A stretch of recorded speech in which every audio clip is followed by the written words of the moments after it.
Okay, let's check page 692 that you did on Friday on your own. I want to make sure that we all understand what we're doing. So open your book to page 692 and have your pencil ready in case you need to change something. So you did number 15 on your own. So let's look at 15. It says find the difference in length between a walking stick and a bumblebee. So a walking stick is 4 inches long and a bumblebee is 5/8 inches. And we're finding the difference. So we're subtracting. So we're going to borrow from the 4. So we say 4 minus 1 is 3. We can't throw that 1 away. So our denominator's 8. So our numerator's also 8. And we write our new equation 3 and 8/8 minus 5/8. 8/8 minus 5/8 is 3/8. And 3 minus nothing is 3. So your answer is 3 and 3/8. Let's look at number 16. Remember I told you number 16 is a two-step problem? Arlo had 5 gallons of paint. He used 2 1/8 gallons for one project and 1 3/4 gallons for another project. How much paint does he have left? There are 2 ways to do this, and either way would be correct. So I'm going to show you both ways. So Arlo used 2 1/8 gallons for one project, and he used 1 3/4 gallons for another project. So we're going to figure out how much he used altogether. We have different denominators. So we want to recopy our whole numbers, and we want to find common denominators. Let's look at our denominators, 8 and 4. We can look at that and tell that our common denominator is 8. This denominator remained the same, so its numerator remains the same. This denominator changed. We went from 4 to 8. To go from 4 to 8, we multiply by 2. If we multiply the denominator by 2, we have to multiply the numerator by 2. And 3 times 2 is 6. Well, let's add. 1/8 plus 6/8 is 7/8. And 2 plus 1 is 3. So he used 3 7/8 gallons. He had 5 gallons to start with. We want to find out how much he has left. So we need to subtract the gallons that he used. And we have 5 minus 3 7/8. We must borrow. So 5 minus 1 is 4, and that 1 becomes 8/8 because our denominator is 8. So our new equation is 4 and 8/8 minus 3 and 7/8. 8/8 minus 7/8 is 1/8, and 4 minus 3 is 1. So he has 1 1/8 gallons of paint left. Now there's a different way to do this that some of you may have done. You may have started with 5 and subtracted the amount that he used for his first project. So we have to borrow. 5 gallons minus 1 is 4. That 1 becomes 8/8 because our denominator is 8. And our new equation is 4 and 8/8 minus 2 and 1/8. 8/8 minus 1/8 is 7/8, and 4 minus 2 is 2. Then we take the 2 7/8 and we subtract 1 3/4 because he used 1 3/4 gallons for his second project. So we have different denominators. Let's recopy our whole numbers. We can look at our denominators 8 and 4, and we know that our common denominator is 8. This denominator doesn't change, so the numerator doesn't change.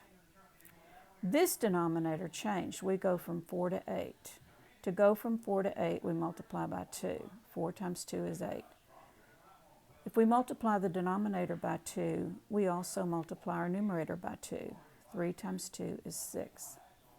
7/8 minus 6/8 is 1/8. And 2 minus 1 is 1. And we have the same answer, but we did it two different ways. Either way is correct. Okay, let's look at number 17. That was also a two-step problem.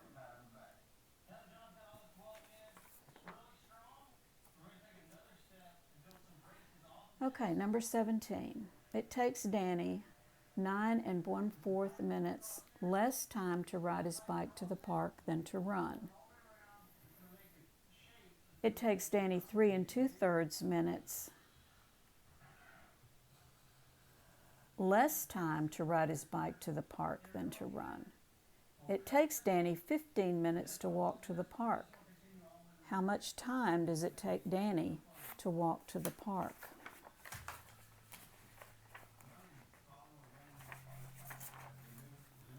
Well, let's start out at home. Here's Danny at home, and here's the park. And if Danny walks all the way to the park, it takes him 15 minutes. Our problem tells us that it takes him 9 1/4 minutes longer to walk to the park than to run to the park. So let's see, 15 minus 9 1/4. Let's see what we get here. That's going to tell us how long it's going to take him to run to the park. So we have to borrow. 15 minus 1 is 14. That 1 becomes 4/4 since our denominator is 4. Let's write our new equation. 14 4/4 minus 9 1/4. 4/4 minus 1/4 is 3/4. And 14 minus 9 is 5.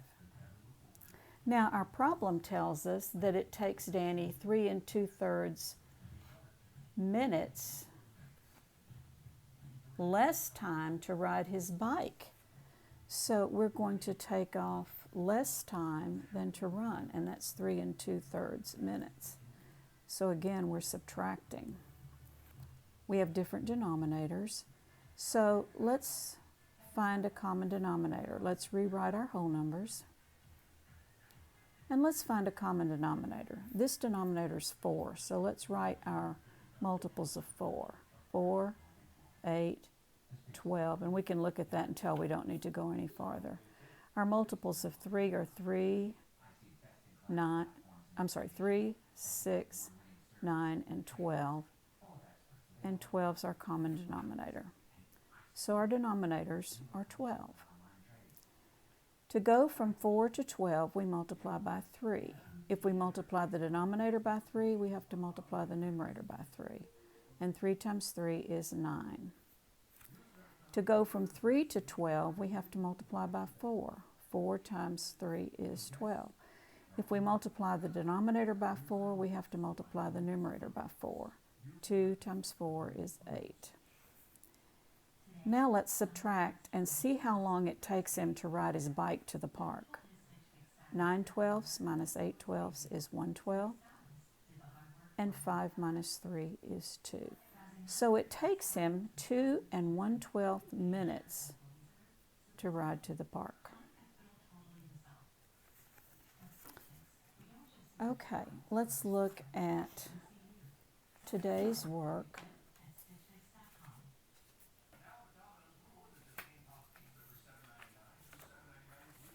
And we're going to turn to page 694,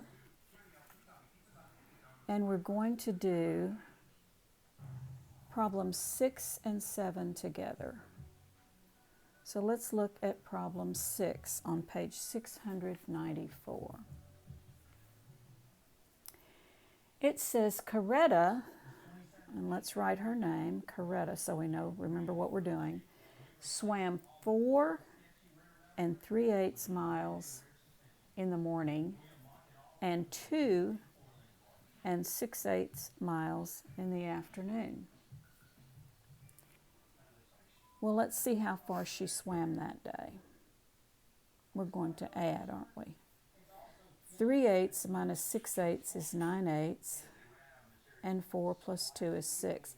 Now, we have an improper fraction, but that's okay. Let's just leave it like that for now.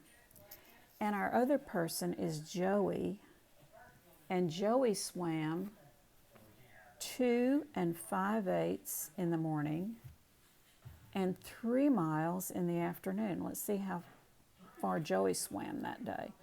5/8 plus nothing is 5/8, and 2 plus 3 is 5.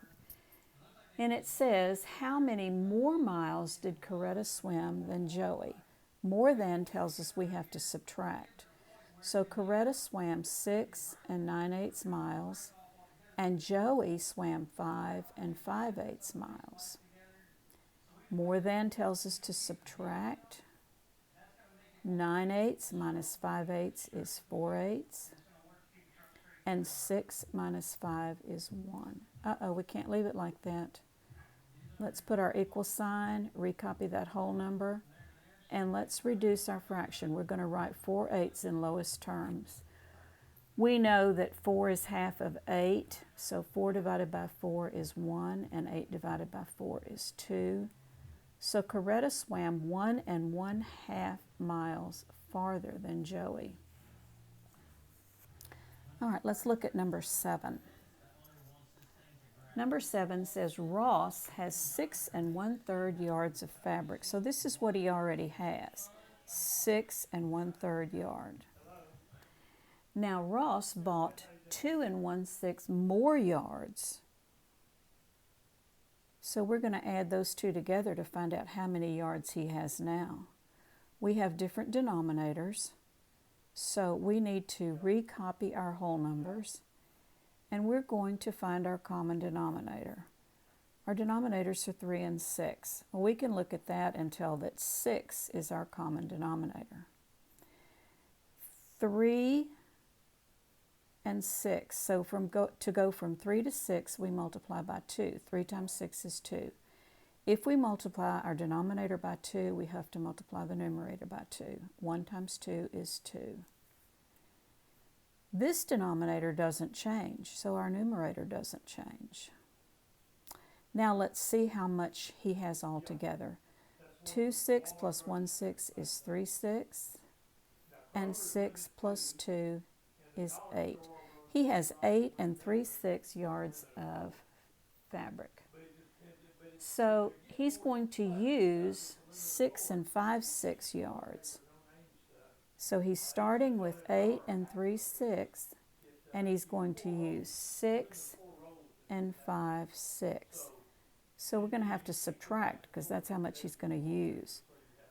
We have the same denominator, but we have different numerators, don't we? And this numerator, we can't, excuse me guys, you can't subtract 5 from 3. So we have to borrow. So we're going to think 8 minus 1 is 7, and that 1 becomes 6 6 since our denominators are 6. Now we have 3 6 here that we can't throw away. So we want to add these together, and our new equation will be 7. 6 plus 3 is 9. 7 9 6. Minus 6 5 6. 9 6 minus 5 6 is 4 6. And 7 minus 6 is 1. We can't leave it like this. Let's recopy our whole number, and let's reduce our fraction. We have to write our fraction in lowest terms. Let's look at it. We can tell that our greatest common factor is 2. So 4 divided by 2 is 2, and 6 divided by 2 is 3. So you can tell that A is the correct answer because 1 2/3 is the correct answer. Okay, you're going to do problems 1 through 5 on your own and add that to your assessment folder.